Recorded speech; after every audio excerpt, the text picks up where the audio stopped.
तो आज है होलिका दहन 2 मार्च 2026। ये होलिका दहन क्यों मनाया जाता है, इसके पीछे एक कहानी है, एक कथा है। तो ये होलिका दहन होता क्या है, तो देखिए। होलिका नाम की एक राक्षसनी थी। एक भक्त था, विष्णु भगवान का भक्त था प्रहलाद। होलिका राक्षसनी ने प्रहलाद को अपने गोदी में बैठाकर अग्नि में जलाने की प्रयास किया। होलिका को वरदान मिला हुआ था ब्रह्मा जी से कि आपको जो है कोई भी अग्नि में जल नहीं सकती है। उन्हें एक वस्त्र दिया गया था ब्रह्मा जी की तरफ से, अगर आप ये पहन कर रहती हैं या ओढ़ कर रहती हैं तो आपको अग्नि कुछ भी नहीं कर सकती है। लेकिन भक्त प्रहलाद विष्णु के सच्चे भक्त थे, तो विष्णु भगवान ने ये चमत्कार दिखाया ऐसा कि वो जो कपड़ा था वो प्रहलाद जी के ऊपर आके ऊपर लिपट गया और होलिका जो है अग्नि में जल गई।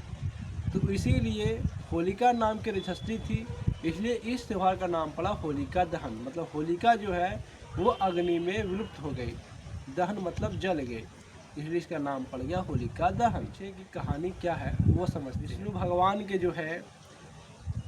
भगवान के स्वर्ग के 2 द्वारपाल थे, जय और विजय।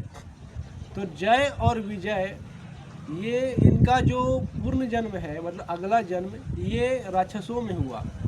राक्षस का नाम था हिरण्याक्ष और हिरण्यकश्यप। हिरण्याक्ष जो है धरती माता यानी पृथ्वी माँ को अंतरिक्ष के गहरे समुद्र में जाके डुबो देता है। तो विष्णु भगवान हिरण्याक्ष को मारने के लिए वराह अवतार लेते हैं और धरती माँ को समुद्र के जल से बाहर निकालते हैं और वापस से सौर मंडल में स्थापित करते हैं। और साथ में विष्णु भगवान के वराह अवतार जो है वो हिरण्याक्ष को वध कर देते हैं। तो इसी के क्रम में अगर हम बात करेंगे आगे, तो हिरण्याक्ष का बड़ा भाई का नाम था हिरण्यकश्यप। अब ये हिरण्यकश्यप जो है इसी का पुत्र था प्रहलाद। तो प्रहलाद तो विष्णु भगवान के भक्त थे और हिरण्याक्ष तो राक्षस था, और विष्णु भगवान के अवतार ने ही इनके भाई, छोटे भाई को, हिरण्याक्ष को मारा था। तो इनके क्रोध में जो है हिरण्यकश्यप जो है बहुत ही प्रयास किए प्रहलाद को मारने की। कहा कि तुम विष्णु भगवान की भक्ति नहीं करो, तुम्हें मार दिया जाएगा। तो हिरण्यकश्यप जो है बहुत ही प्रयास किया कि प्रहलाद को, अपने ही बेटों को मार दिया जाए, लेकिन हर बार जो है विष्णु भगवान आकर उन्हें बचा लेते थे अपने शक्ति से। तो अंत में हार चूक कर ये अपनी बहन के पास जाता, होलिका के पास, जिसको वरदान था कि इसको अग्नि से कुछ नहीं होगा, अग्नि से जलेगी नहीं है। तो यही अपने बहन को लिया और बोला कि ये जो इस प्रहलाद को लो और अग्नि में जाके बैठ जाओ। होलिका ही जल गई और प्रहलाद बच गए हैं। तो इसी क्रोध में फिर जो है आगे समय बीतता है, फिर जो है प्रहलाद को फिर से मारने की कोशिश करता है इसका पिताश्री, जिनका नाम था हिरण्यकश्यप। तो हिरण्यकश्यप उनको बुलाता है, बताओ तुम्हारा भगवान किधर है, तुम्हारी मौत मेरे ही हाथों होगी। तो ये मारने जाता है। तो प्रहलाद बोलते हैं कि भगवान जो है हर जगह है, ज़मीन में है, आसमान में, हर जगह, इस खम्भे में भी भगवान है। मतलब बोलते हैं, तो बोलता है कि इस खम्भे में भगवान है। तो खम्भा तोड़ता है, नहीं निकलता है। लेकिन थोड़ी देर बाद नरसिंह भगवान, मतलब विष्णु भगवान के एक और अवतार नरसिंह भगवान प्रकट होते, खम्भे को तोड़ते हुए और हिरण्यकश्यप को मारते हैं, हिरण्यकश्यप का वध कर देते हैं।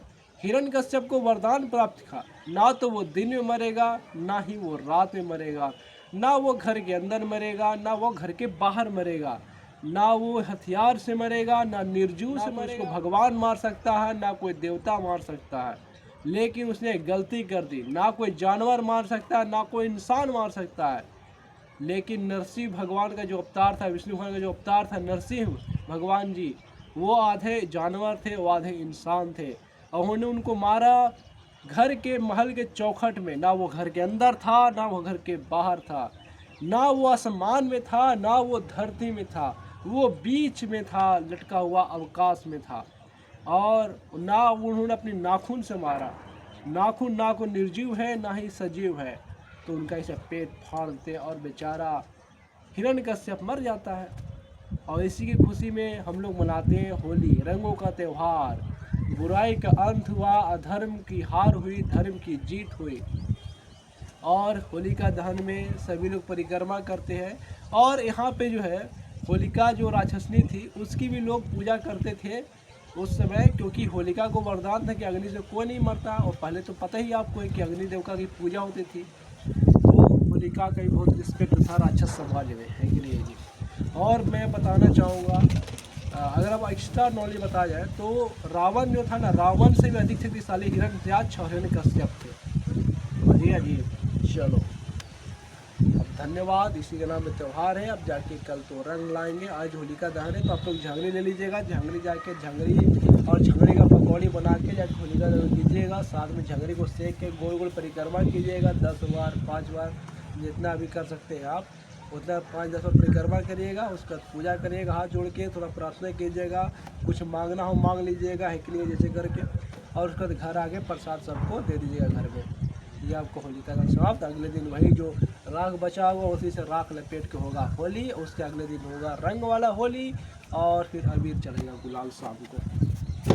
तो चलिए, ये था होली के कहानी का पीछे की कथा का अंत। तो ये आपका इस कथा का अंत होता है। तो ये था असली सच्चाई जो आपने जानी। तो वीडियो को लाइक एंड सब्सक्राइब कर दें। चलो बाय, फिर फेंक दिए। चलिए आज के लिए इतना ही। मिलते हैं एक और नए वीडियो में। धन्यवाद आप सभी का। यार जला यार सारा नीचे कच्ची पड़ेगा नीचे। आलू बम है, आलू बम है। अरे भाग रहे, फोड़ आलू बम नहीं करे। कौन है?